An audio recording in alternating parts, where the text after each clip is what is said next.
यासा पद्मासनस्था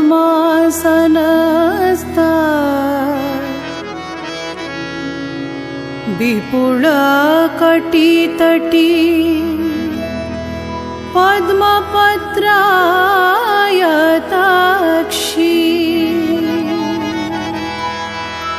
गंभीरा वर्तनाभिस्तनभरनमिता शुभ्रवस्त्रोत्तरीया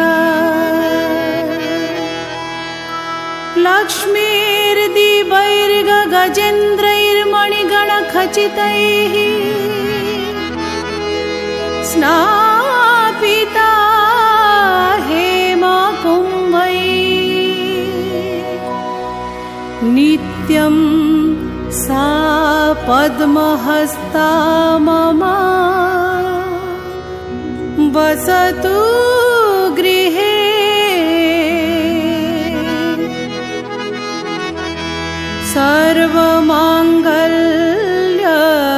सर्वमांगल्ययुक्ता।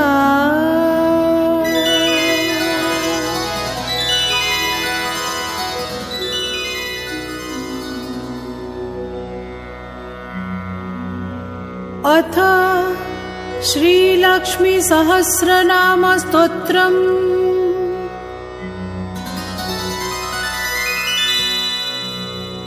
श्रीपद्मा प्रकृति सत्त्वा शान्ता चित् शक्तिरव्यया केवला निष्कला शुद्धा व्यापिनी व्योम विग्रहा व्योम पद्मा कृता धारा परा व्योमामृतद्भवा निर्व्योमा व्योम मध्यस्था पञ्चव्योमोपदाश्रिता अच्युता व्योम निलया परमानन्दरूपिणी नित्यशुद्धा नित्यतृप्ता निर्विकारा निरीक्षणा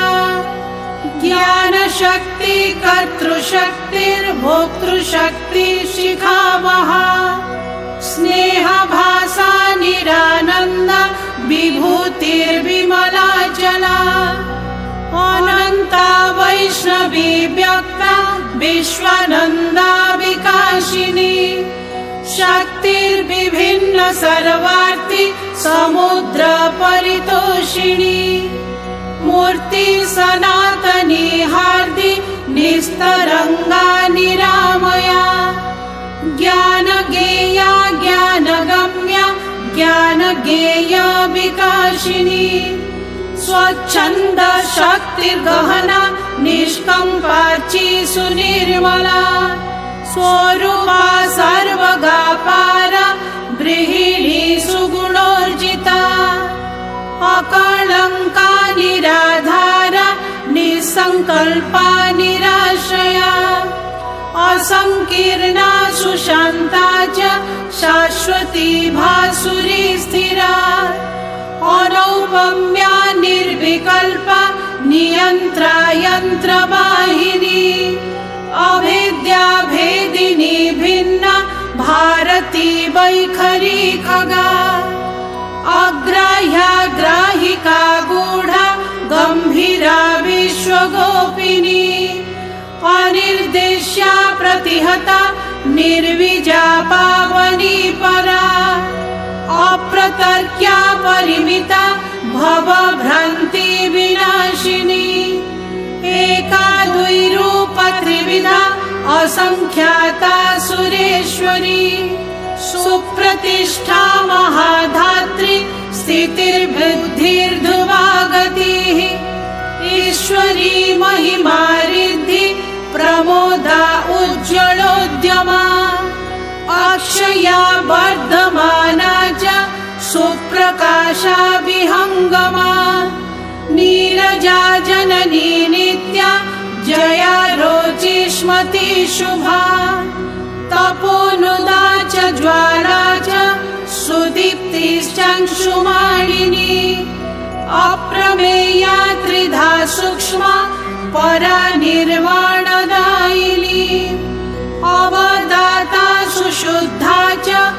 अमोघाख्या परम्परा संधानकी शुद्ध विद्या सर्वभूत महेश्वरी लक्ष्मीस्तुष्टिर्महाधीरा शान्तिरापूरणेन वा अनुग्रहा शक्तिराद्या जगज्येष्ठा जगद्विधिः सत्यप्रभा क्रिया योग्या अपर्णाढादिनी शिवा सम्पूर्णाढादिनी शुद्धा ज्योतिष्मत्यामृतावहा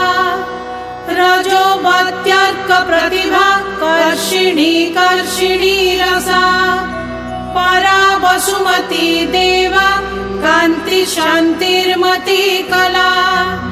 कला कलङ्करहिता विशालोद्दीपनी रतिः सम्बोधिनी हारिणी च प्रभावा भवभूतिदा अमृतस्यन्दिनी जीवा जननी खण्डिका स्थिरा धूमा कलावती पूर्णा भासुरा सुमती रसा शुद्धा ध्वनि श्रुति सृष्टिर्विकृति कृष्टिरेव च प्रापणी प्राणदा प्रौहा विश्वा पाण्डुरवासिनी अवनिर्वज्रनलिका चित्रा ब्रह्माण्डवासिनी अनन्तरूपानन्तात्मा नन्तस्थानन्त सम्भवा महाशक्ति प्राणशक्ति प्राणदात्री रतिम्भरा महासमूह निखिला इच्छाधारा सुखावहा प्रत्यक्ष लक्ष्मीर्निष्कम्पा प्ररोहा बुद्धिगोचरा नानादेहा महावर्ता बहुदेहा विकासिनी सहस्राणि प्रधाना च न्यायवस्तु प्रकाशिका सर्वाभिलाषपूर्णेच्छा सर्वा सर्वार्थभाषिणी नाना स्वरूप चिद्धात्री शब्दपूर्वा पुरातना व्यक्ता व्यक्ता जीवकेशा सर्वेच्छा परिपूरिता संकल्प सिद्ध संख्येया तत्त्वगर्भाधरा वहा भूतरूपा चित्स्वरूपा त्रिगुणा गुणगर्विता प्रजापतीश्वरी रौद्री सर्वाधारा सुखावहा कल्याणवाहिका कल्या कलिकल्मषनाशिनी निरूपोद्भिन्न संताना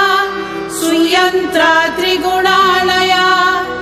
महामाया योगमाया महायोगेश्वरी प्रिया महास्त्री विमला कीर्तिर् जया लक्ष्मी निरंजना प्रकृतिर्भगवन्माया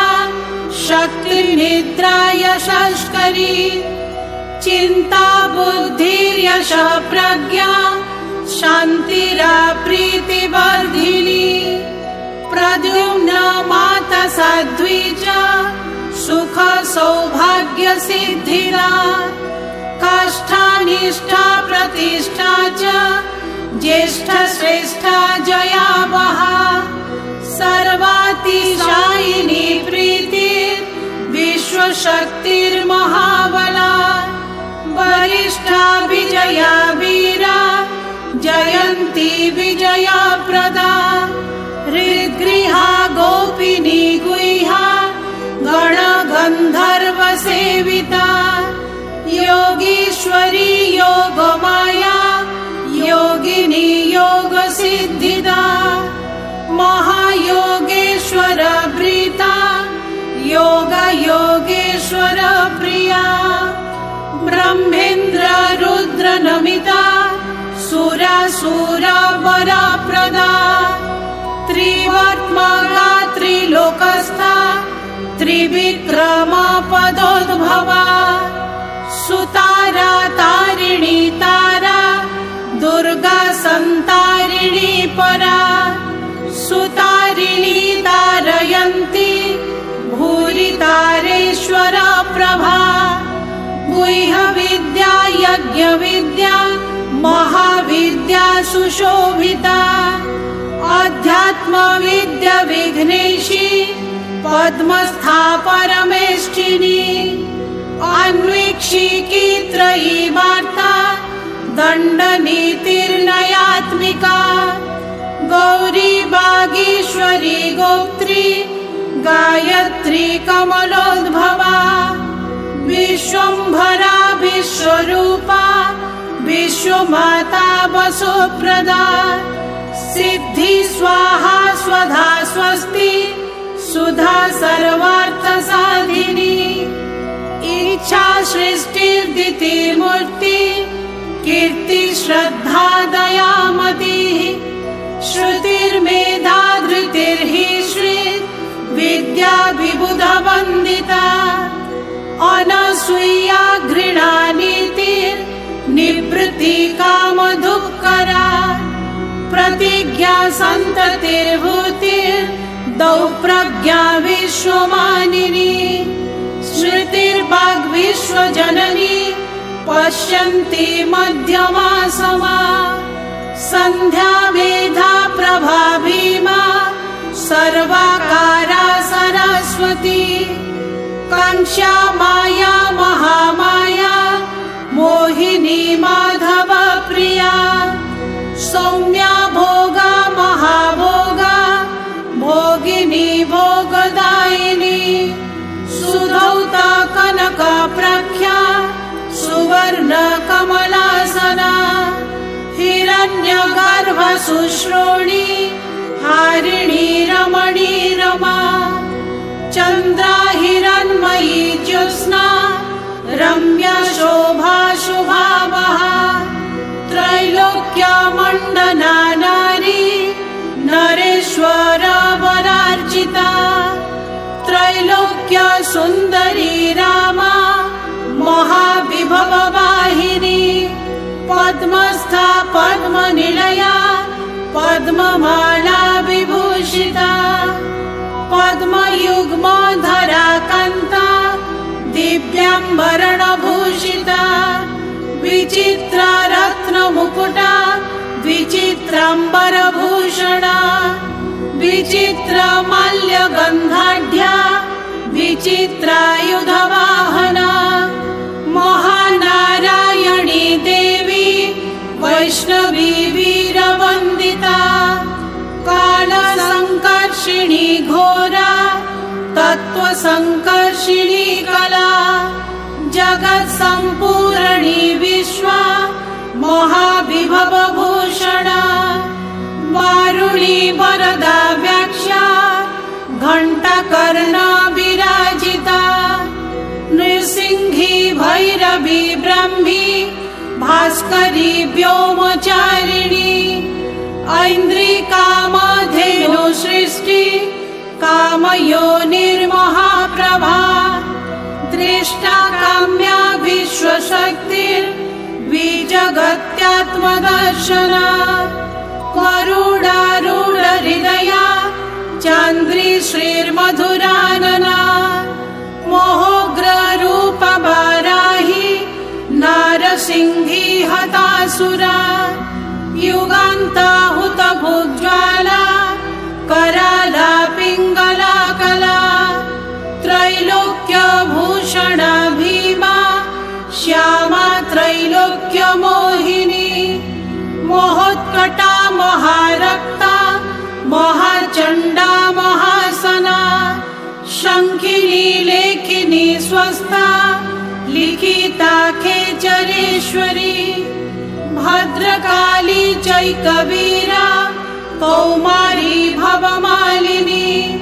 कल्याणी कामधुग्ज्वाला मुखी चोत्पलमालिका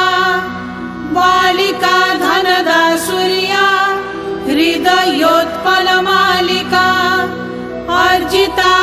वर्षिणी रीतिर्वरुण्डा गरुडासना वैश्वानरी महामाया महाकाली विभीषणा महामन्दार विभवा शिवानन्दारति प्रिया उद्धृति पद्ममाला च धर्मवेगा विभावनी सत्क्रिया देवसेना च हिरण्यरजताश्रया सहसा वर्तमाना च हस्तिनादा प्रबोधिनी हिरण्यपद्मवर्णा च हरिभद्रा सुदुर्धरा सूर्या हिरण्यप्रकट सदृशी हेममालिनी पद्मानना नित्यपुष्टा देवमातामृतोद्भवा महाधना च या शृङ्गी कर्दमीकम्बुकन्धरा आदित्यवर्णचन्द्राभा गन्धद्वारा दुरासदा वराचिता वरारोहा वरेण्या विष्णुवल्लभा कल्याणी वरदा वामा वामेशी विन्ध्यवासिनी योगनिद्रा योगरता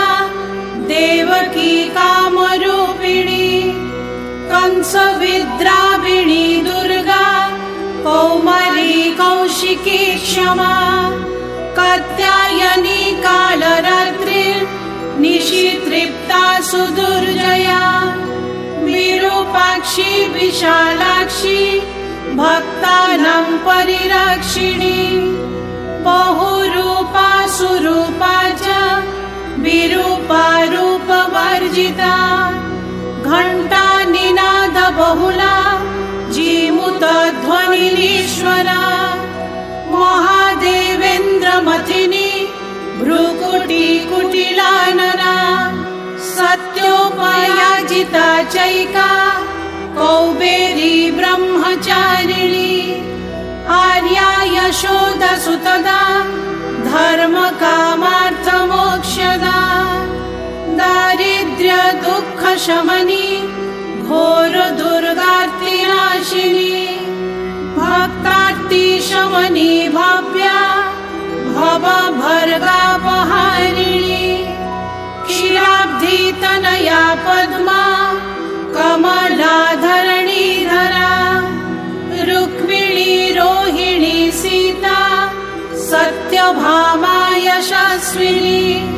प्रज्ञाधारामितप्रज्ञा वेदमाता यशोवती समाधिर्भावना मैत्री करुणा भक्तवत्सला अन्तर्वेदी दक्षिणा च ब्रह्मचर्या परागतिः दीक्षा वीक्षा परीक्षा च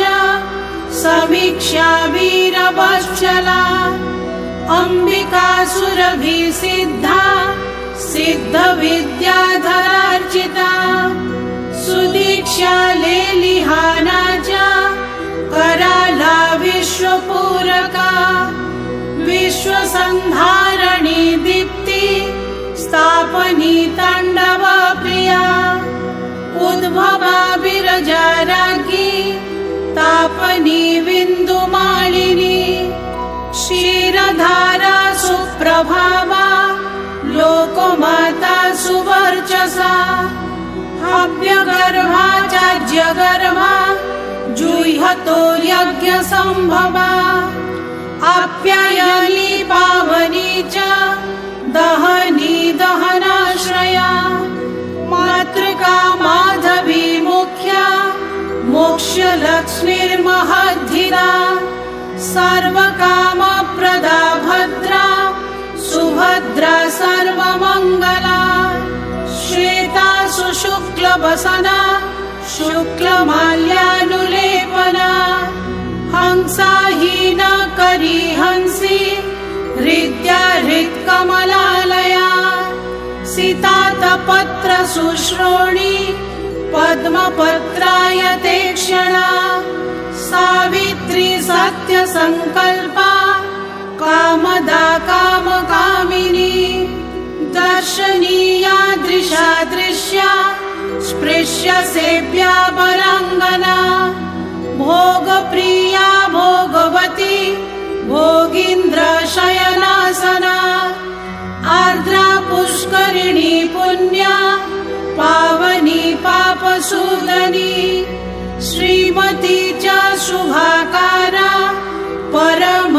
परमैश्वर्यभूतिदा अचिन्त्यानन्द विभवा भव भाव विभावनी निःश्रेणी सर्वदेहस्था सर्वभूता नमस्कृता बला बलाधिका देवी गौतमी गोकुलालया तोषिणी पूर्णचन्द्राभा एकानन्दा शतानना उद्यान नगरद्वार हर्म्योपवनवासिनी कुष्माण्डा दारुणा चण्डा किराती नन्दनालया कालायना कालगम्या भयदा भयनाशिनी सौदामनी मेघरवा दैत्यदानवमर्दिनी जगन्माता भयकरी भूतधर्त्री सुदुर्लभा काश्यपी शुभदाता च वनमाला शुभावना धन्या धन्येश्वरी धन्या रत्नदा वसुवर्धिनी गान्धर्वी रेवती गंगा शकुनी विमलानना इडा शान्तिकरी चैव तामसी कमलालया आज्यपा वज्रकौमारी सोमपा कुसुमाश्रया जगत्प्रिया च सरथा दुर्जया खगवाहना मनोभवा कामचारा सिद्धचारण सेविता व्योमलक्ष्मीर्महालक्ष्मी तेजोलक्ष्मी सुजाज्वला रसलक्ष्मीर्जगद्योनिर् गन्धलक्ष्मीर्वनाश्रया श्रवणा श्रावणी नेत्री रसना प्राणचारिणी विरिञ्ची माता विभवा वरभारिजवाहना वीर्या वीरेश्वरी वन्द्या विशोका वसुवर्धिनी अनाहता कुण्डलिनी नलिनी वनवासिनी गन्धारिणीन्द्रनमिता सुरेन्द्रनमिता सती सर्वमङ्गल्यमाङ्गल्या सर्वकामसमृद्धिदा सर्वानन्दा महानन्दा सत्कीर्ति सिद्धसेविता सिनीवाली कुहूराका अवाचानुमतिर्दितिः अरुन्धती वसुमती भार्गवी वास्तुदेवता मायुरी वज्रवेताली वज्रहस्ता वरानना अनघाधरणिर्धीरा धमनी मणिभूषणा राजश्री रूप सहिता ब्रह्मश्रीर्ब्रह्मवन्दिता जय श्रीर्जयदाज्ञेया सर्गश्री स्वर्गति सता सुपुष्पा पुष्पनिलया फलश्री निष्कलप्रिया धनुर्लक्ष्मी स्वमीलिता परक्रोधो निवारिणी कद्रुर्धनायुकपिला सुरसासुरमोहिनी महाश्वेता महानीला महामूर्तिर्विशापः सुप्रभा ज्वालिनी दीप्ति सृप्तिर्व्याप्ति प्रभाकरी तेजोवती पद्मबोधा मदलेखारुणावती रत्ना रत्नावली भूता शतधामा शतापहा त्रिगुणा घोषिणी रक्ष्या नर्दिनी घोषवर्जिता साध्यादितिर्दितिर्देवी मृगबाहा मृगाङ्कगा चित्रनीलोत्पलगता वृषरत्नकराश्रया हिरण्यरजतद्वन्द्वा शङ्खभद्रासना स्थिता गोमूत्र गोमय क्षीर दधि सर्पिर्जलाश्रया मरीचिश्चिरवसना पूर्णा चन्द्रार्कविष्टरा सुसूक्ष्मा निवृत्ति स्थूला निवृत्तारातिरेव च मरीचिर्ज्वालिनी धूम्रा हव्यवाहा हिरण्यदा दायिनी कालिनी सिद्धि शोषिणी सम्प्रबोधिनी भास्वरा संहति तीक्ष्णा प्रचण्ड ज्वलनोज्ज्वला सांगा प्रचण्ड दीप्ता च वैद्युती सुमहाद्युतिः कपिला नीलरक्ता च सुषुम्ना विस्फुलिङ्गिनी अर्चिष्मती रिपुहरा दीर्घा धूमावलीजना सम्पूर्णा मण्डला पूषा स्रंशिनी सुमनोहरा जया पुष्टिकरी छाया मानसा हृदयोज्ज्वला सुवर्णकरणी श्रेष्ठा मृत सञ्जीवनी रणे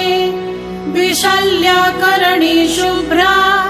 सन्धिनी परमौषधिः ब्रह्मिष्ठा ब्रह्मसहिता ऐन्दवी रत्नसम्भवा विद्युत्प्रभा बिन्दुमती त्रिस्वभाव गुणाम्बिका नित्योदिता नित्यहृष्टा नित्यकामकरीषिणी पद्माङ्का वज्रचिह्ना च वक्रदण्ड विभासिनी विदेह पूजिता कन्या माया विजयवाहिनी मानिनी मङ्गलामन्या मानिनी मानदायिनी विश्वेश्वरी गणपति मण्डला मण्डलेश्वरी हरिप्रिया भौमसुता मनोज्ञामतिदायिनी प्रत्यङ्गिरा सोमगुप्ता मनोभिज्ञा वदन्मतिः यशोधरा रत्नमाला कृष्णा त्रैलोक्यवन्धनी अमृताधारिणी हर्षा विनता वल्लकी शची संकल्पा भामिनी मिश्रा कादम्बर्यामृता प्रभा अगता निर्गता वज्रा सुहिता सहिताक्षता सर्वार्थ साधनकारी धातुर्धारणि कामला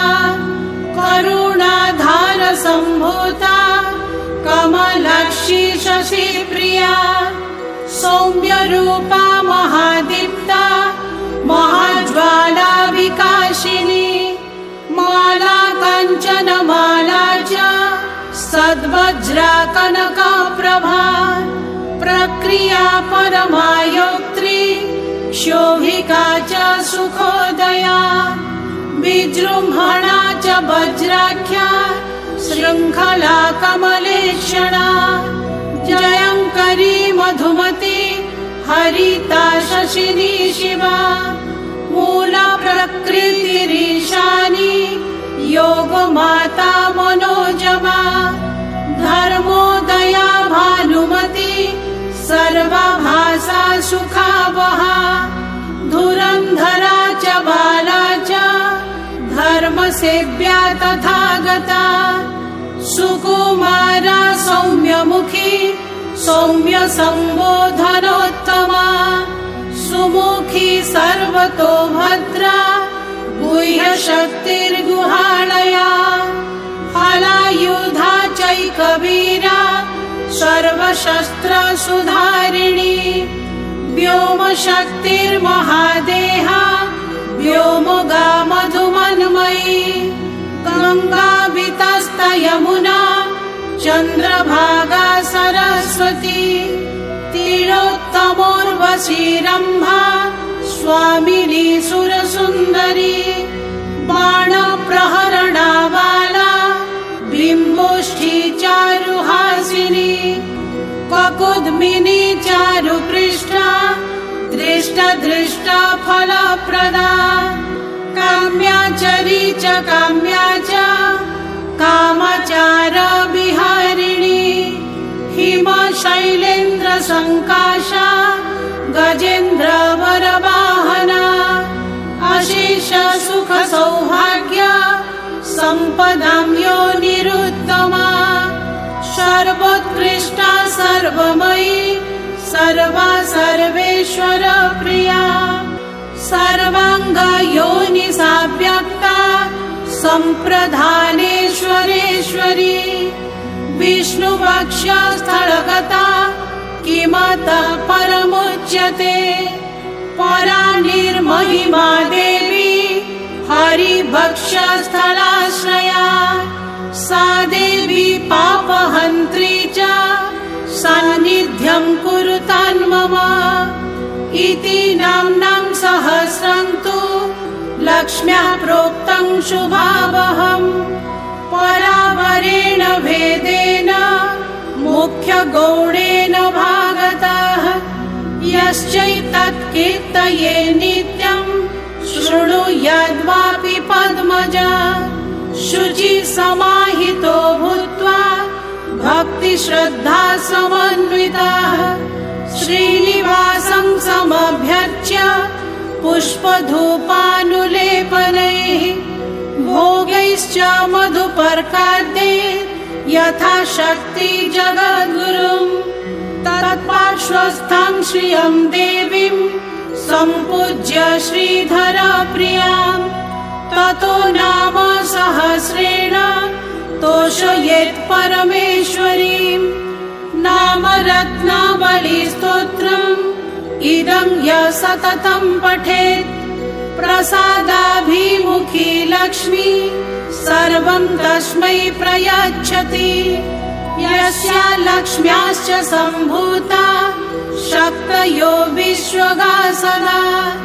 कारणत्वेन तिष्ठन्ति जगत्यस्मिन् चराचरे तस्मात् प्रीता जगन्माता श्रेयस्याच्युतवल्लभा सुप्रीता शक्तयस्तस्य सिद्धिमीष्टं दिशन्ति एक एव जगत्स्वामी शक्तिमान् अच्युतः प्रभुः तदंश शक्तिमन्तोऽन्ये ब्रह्मेशानादयो यथा तथैवैका पराशक्ति श्रीस्तस्य करुणाश्रया ज्ञानादि षड्गुण्यमयी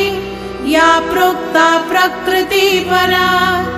एकैव शक्ति श्रीस्तस्य द्वितीयात्मनि वर्तते परा परेशि सर्वेशि सर्वाकारा सनातनी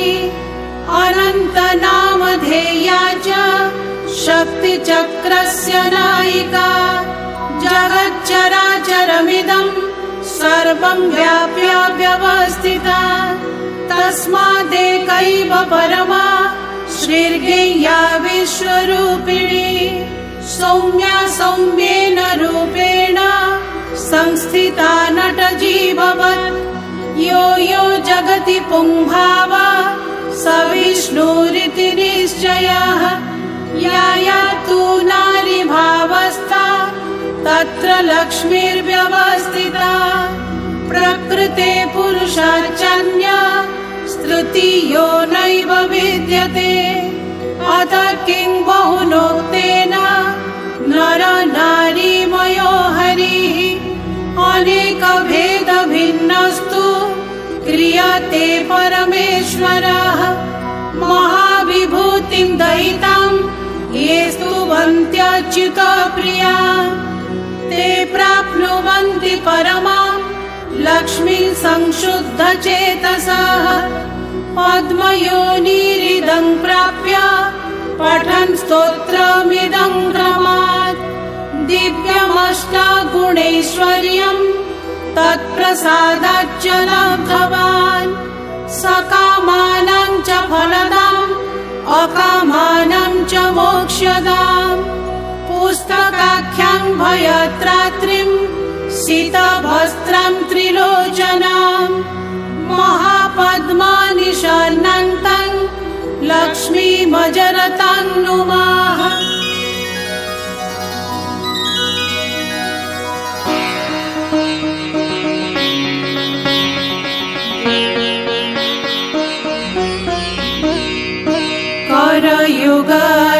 करयुगलगृहीतं पूर्णकुम्भं दधान क्वचिदमलगतस्था शङ्खपद्मक्षपाणिः क्वचिदपि दयिताङ्गे चामरव्यग्रहस्था क्वचिदपि शृणिपाशं बिभ्रति हेमकान्तिः बिभ्रति हेमकान्तिः बिभ्रति हेमकान्तिः। इति श्रीब्रह्मपुराणे हिरण्यगर्भहृदये पुरुषोत्तमप्रोक्तम् श्रीलक्ष्मीसहस्रनामस्तोत्रं समाप्तम्।